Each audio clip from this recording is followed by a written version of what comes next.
आज हम बात करने वाले हैं अवध ओझा सर की उन जबरदस्त और थोड़ी हटके शिक्षाओं के बारे में। वो बातें जो हमें सिखाती हैं कि जीवन की चुनौतियों से भागना नहीं, बल्कि उन्हें गले लगाना है। चलिए, शुरुआत ही इस सीधी और तीखी बात से करते हैं। ओझा सर यहाँ सीधे सीधे हमें हमारी सबसे बड़ी गलती बता रहे हैं। हम सब क्या कोशिश करते हैं कि किसी तरह स्ट्रगल, ये संघर्ष खत्म हो जाए, और वो कहते हैं ये कभी नहीं होगा। असल में ये तो जीवन का एक परमानेंट हिस्सा है। तो आज की हमारी जो पूरी चर्चा है वो इन 4 हिस्सों में चलेगी। पहले तो हम ये समझेंगे कि आखिर हम मुश्किलों से इतना घबराते क्यों हैं। फिर हम सबके अंदर छुपी हुई उस जबरदस्त पावर के बारे में जानेंगे। उसके बाद दुनिया को चलाने वाले उस कड़वे सच की बात करेंगे। और आखिर में इन सब बातों को जोड़कर ये देखेंगे कि शक्तिशाली बनने का रास्ता क्या है। तो पहला सवाल, आखिर हमें संघर्ष से, स्ट्रगल से इतना डर लगता क्यों है? ओझा सर के हिसाब से इसका जवाब हमारी आजकल की लाइफस्टाइल में ही छिपा है, जो हमें अंदर से मजबूत करने के बजाय कहीं ना कहीं कमजोर बना रही है। ओझा सर इसके लिए एक बड़ा मजेदार शब्द इस्तेमाल करते हैं, एलमंड सिंड्रोम। मतलब आज का जो युवा है वो एलमंड तेल, एलमंड शैम्पू, एलमंड क्रीम, इन सब से चेहरा और बाल चमकाने में तो लगा है, लेकिन अंदर की जो ताकत है उस पर कोई काम नहीं हो रहा।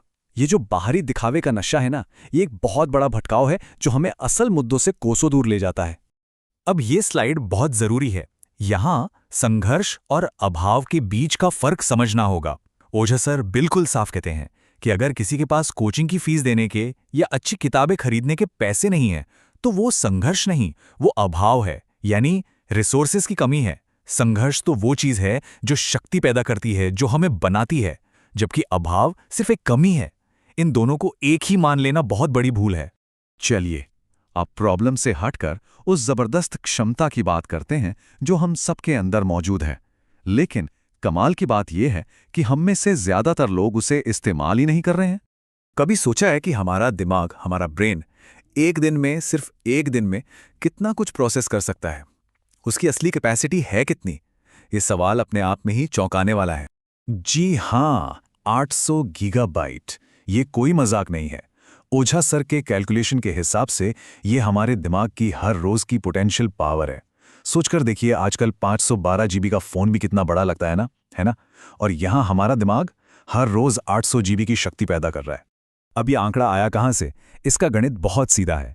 साइंटिस्ट बताते हैं कि हर दिन हमारे दिमाग में लगभग 1000 नए न्यूरॉन सेल्स बनते हैं, और हर एक सेल में 80 जीबी के बराबर की शक्ति होती है। मतलब हमारे पास रोज 800 जीबी की मेंटल पावर है, जिसे हम अक्सर डर, चिंता और फालतू की चीजों में ही बर्बाद कर देते हैं। तो सबसे बड़ी बात यहां यह समझनी है कि असली आत्मविश्वास, रियल कॉन्फिडेंस, किसी बाहरी मोटिवेशनल वीडियो से नहीं आता। वो तो 2 घंटे में उतर जाएगा। वो पैदा होता है अंदर की शक्ति से। जब कोई अपनी उस 800 जीबी की क्षमता को इस्तेमाल करना शुरू करता है, अनुशासन में रहता है, तो शक्ति बढ़ती है, और वही शक्ति आत्मविश्वास को जन्म देती है। अब आते हैं उस कड़वी सच्चाई पर, जिससे अगर समझ लिया तो ओझा सर के मुताबिक जीवन की 70% से ज्यादा समस्याएं तो अपने आप खत्म हो जाती हैं। ये वो असली नियम है जिससे ये दुनिया चलती है। ये सिर्फ एक शब्द है, हित, यानी इंटरेस्ट। बस इसे समझ लीजिए। ओझा सर कहते हैं कि संतों और महात्माओं को अगर छोड़ दें तो इस दुनिया में हर इंसान जो आपसे जुड़ा है, उसका कोई ना कोई हित, कोई ना कोई स्वार्थ जरूर है। ये वो खेल है जिसे हर कोई खेल रहा है, चाहे वो माने या ना माने। इसे पहचानने के कुछ बिल्कुल सीधे साधे नियम हैं। जब भी कोई आपसे जरूरत से ज्यादा प्यार दिखाने लगे, बहुत तारीफ करने लगे, तो समझ जाइए कि अगले कुछ दिनों में उसकी तरफ से कोई रिक्वेस्ट आने वाली है।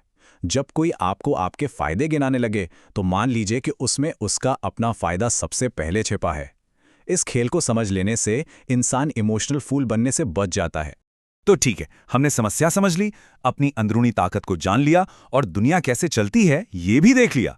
अब सवाल ये है कि इस सारी जानकारी का इस्तेमाल करके असली शक्ति कैसे बनाई जाए, इसे अप्लाई कैसे करें? रास्ता एकदम साफ है। पहला कदम, संघर्ष को जीवन का एक हिस्सा मानकर एक्सेप्ट कर लो, भागो मत। दूसरा, अपना समय और अपनी एनर्जी खुद पर लगाओ। डिसिप्लिन से अपनी आंतरिक शक्ति बढ़ाओ। और नतीजा क्या होगा? जैसे जैसे आपकी शक्ति बढ़ेगी, वही चुनौतियां जो आज पहाड़ जैसी लगती हैं, वो कल आपको छोटी छोटी लगने लगेंगी। लड़ाई चुनौतियों को खत्म करने की है ही नहीं, लड़ाई खुद को उनसे बड़ा बनाने की है।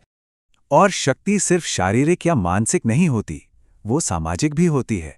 इसका एक पवित्र नियम है, चाहे कुछ भी हो जाए, अपने परिवार के किसी भी सदस्य की बेइज्जती बाहर वालों के सामने कभी मत करो। घर के अंदर दरवाजा बंद करके जो करना है करो, लेकिन बाहर वालों को ये तमाशा कभी नहीं दिखना चाहिए। इसी से समाज में आपका सम्मान और आपकी शक्ति बनी रहती है। और आखिर में ये सोच जो हमें मानसिक बोझ से मुक्त करती है, किसी को माफ मत करो। माफ करना भगवान का काम है, लेकिन किसी को अपने दिमाग में भी मत रखो। मतलब किसी ने गलत किया है तो उसे सजा जरूर दो, लेकिन उससे अपने दिमाग में रखकर अपनी एनर्जी और अपना समय बर्बाद मत करो। उसे देखकर मुस्कुराओ और आगे बढ़ जाओ। तो ये सब जानने के बाद अब सवाल सिर्फ एक ही बचता है।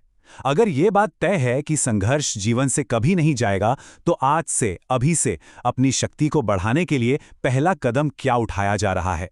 क्योंकि असली खेल संघर्ष से लड़ने का नहीं, बल्कि खुद को इतना मजबूत बनाने का है कि संघर्ष खेल लगने लगे।